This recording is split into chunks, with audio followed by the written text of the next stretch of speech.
Welcome to Life.School.House, How to Start a Folk School. Margaret Wheatley said, "What I see in life-affirming leaders is that they are willing to say to people, 'I do not know the answer, but together we will figure it out.' These kinds of leaders do not give us the answers, but they help gather us together so that together we can discover the answers." Can you envision your community gathering together, learning from each other, passing on traditions, becoming more collaborative and more connected? If so, maybe starting a Life.School.House community is for you. The good news is that you will not be undergoing this alone. Life.School.House not only has an entire free library, but we also provide peer mentors who will be there for you throughout this journey. Your first step is to gather information about your local community.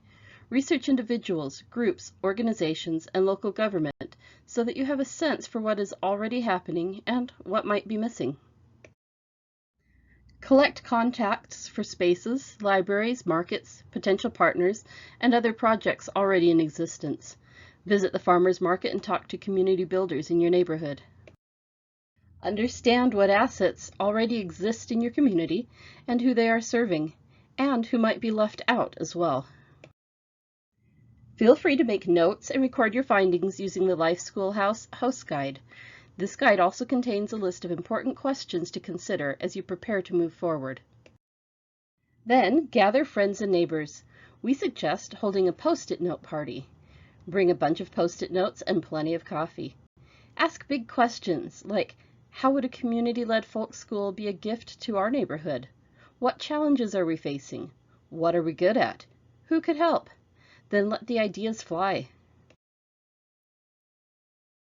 With your collection of ideas and resources, you are building a strong foundation for your folk school community. Invite others to help grow the vision and support the movement. Many hands make light work. Be on the lookout for themes or starting places for your community. Each Life.School.House looks different as we all focus on topics and work that is of relevance for our individual communities. Will yours focus around craft skills, food, or perhaps work with newcomers, or something else? You may choose to start with workshops if you know of folks ready to share skills, or start with a maker swap to surface the talents in your community.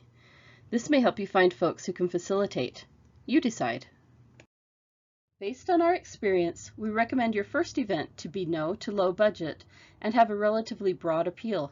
Cooking together is often an easy draw and introduces people to the Life.School.House idea. Brainstorm a list of 3 or so events you could see yourself starting with and sketch out a plan that works for you. The next step is to go online and fill out the application form. Filling out this form will let us know you are ready to get started. Then we will connect you to a network of resources. New hosts receive access to 100% free forms, scripts, and guides. Our backbone team will share best practices and encourage you to adapt with flexibility so you can make these resources work for your community. We will help you get to your launch date. We encourage you to not start too big or too fast. We understand that taking action is important, so we do want you to bravely jump right into that first workshop or swap. However, it is important to remember that it actually takes many hours behind the scenes to prepare a successful event, and it may take a while to work through the setup stage. Financing must be considered, participants invited, facilitators selected and prepped. The space must be ready as well, and don't forget the photos. You will want those. This process could be overwhelming if it were not for the support from our backbone team. Time, support, and training is critical for new hosts. Trust is the foundation that our model is built on, and it can take time to build. As a part of your journey, we will help you develop strong leadership skills, partner with other team members, and get organized in collaborative and inclusive ways. Are you ready to get started?